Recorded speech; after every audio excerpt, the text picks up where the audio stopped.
अस्सलाम वालेकुम दोस्तों, आप देख रहे हैं एडवांस टेक चैनल और मैं हूं यासीन अली। और आज मैं आपके लिए एक वीडियो लेकर आया जिसमें दोस्तों मैं आपको बताऊंगा कि इस विंडो एसी को रिपेयर किस तरह से करना है। तो दोस्तों इसमें प्रॉब्लम ये है कि इसकी एयर थ्रो नहीं आ रही, इसका ब्लोअर जो है वो काम करना बंद कर दिया है, जबकि इसका कंप्रेसर ठीक तरह से काम कर रहा है।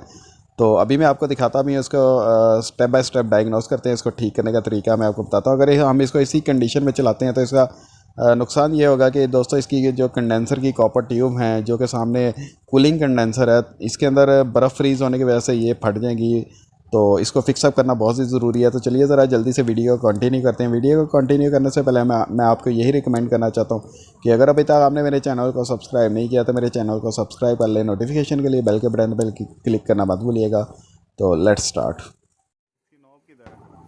दोस्तों एसी का फ्रंट पैनल मैंने उतार लिया, इसकी नॉब भी उतार ली है। नॉब के आगे इसके एक पैनल का डिस्प्ले इंटरफेस लगा होता है, इसको ऑपरेट करने का तरीका इसके ऊपर लिखा होता है, तो ये भी मैंने उतार लिया। अब इसके जो स्क्रूज़ हैं इनको जल्दी से ओपन कर लेते हैं। स्क्रूज़ को ओपन करने से पहले मैं आपको दिखा दूं कि इसमें प्रॉब्लम क्या है। ये ब्लोअर वाली साइड है और दूसरी साइड पे हाई ब्लोअर है, लेकिन दोनों साइडों पे नहीं जा रहा।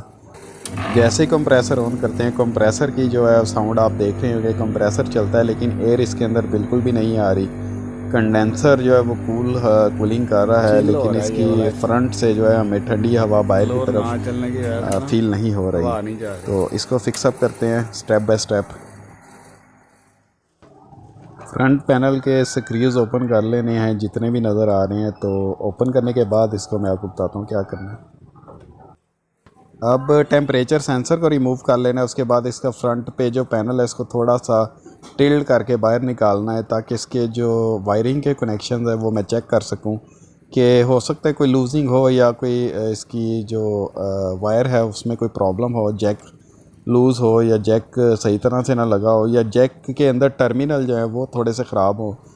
तो फर्स्ट ऑफ़ ऑल ये थर्मोस्टेट की वायर में अभी आपको दिखाता हूँ। ये मेन वायर आ रही है पॉजिटिव की, थर्मोस्टेट नहीं सॉरी, साथ जो है वो इसकी प्रॉप जो है ऑन ऑफ वाली, और ये थर्मोस्टेट भी साथ ही लगा हुआ है। और उसके बाद ये मेन वायर है, ये थर्मोस्टेट की मेन वायर है जो इसके साथ पॉजिटिव की लगी है, थर्मोस्टेट के से हो के आगे जाती है। कंप्रेसर की मेन वायर जो है थर्मोस्टेट के अंदर लगी होती है, जो कि इसकी ऑन, ये देखें ये दो वायर जो हैं इनमें से एक मेन वायर है, दूसरी जो है वो कंप्रेसर की तरफ जा रही है। तो मेन वायर और कंप्रेसर का तो मसला नहीं है, हमने ब्लोअर को फाइंड आउट करना है। तो ब्लोअर वाली वायर जो है उसको मैं रिमूव कर देता हूँ। उसके बाद उसको डायरेक्ट भी लगा के देखेंगे कि सेलेक्टर स्विच में प्रॉब्लम है या कि जैक में। अगर डायरेक्ट लगाने से ब्लोअर चलता है तो इसका इट मीन्स कि आपके जैक में प्रॉब्लम है या आपकी कनेक्टर में कोई प्रॉब्लम है। लेकिन अगर डायरेक्ट लगाने से भी नहीं चलता तो इसका मतलब है कि ब्लोअर की मोटर में या इंटरनल कोई और फॉल्ट है। तो अभी मैं इसको चेक करता हूँ। ये साथ ही है, ये वाली मैंने वायर उतार दिया चेक करने के लिए कि इसमें से कंप्रेसर की कौन सी है। ब्लोअर पे रखूँ ना, नहीं बल्कि कंप्रेसर पे रखूँ ताकि कंप्रेसर बंद होने का पता चले। मैंने कंप्रेसर पे कर दिया।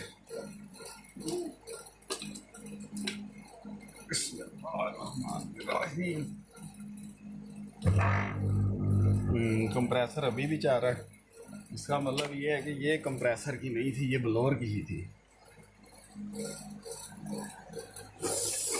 अब तो डायरेक्ट लगा दो, लेकिन इसमें भी स्पीड होती है कम और ज़्यादा की, दोनों उतार के देखता हूँ। अंदर से एक ये आ रही है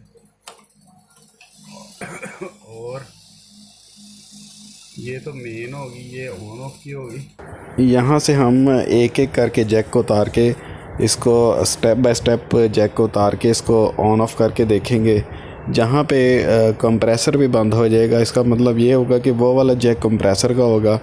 तो बाकी सारे जैक जो है उनको रिमूव कर देना है और उनको डायरेक्ट लगा के देखेंगे कि ब्लोअर चलता है या नहीं। अभी फ़िलहाल कंप्रेसर की जो वायर्स हैं वो डायग्नोस करनी है, तो स्टेप बाय स्टेप लगा के देखते हैं। अब इसकी वायर जो है वो मैं डायरेक्ट लगा के देखता हूँ। ब्लोअर की वायर जो मैंने डायग्नोस कर ली है कौन सी दो वायर्स हैं, उनको मैं डायरेक्ट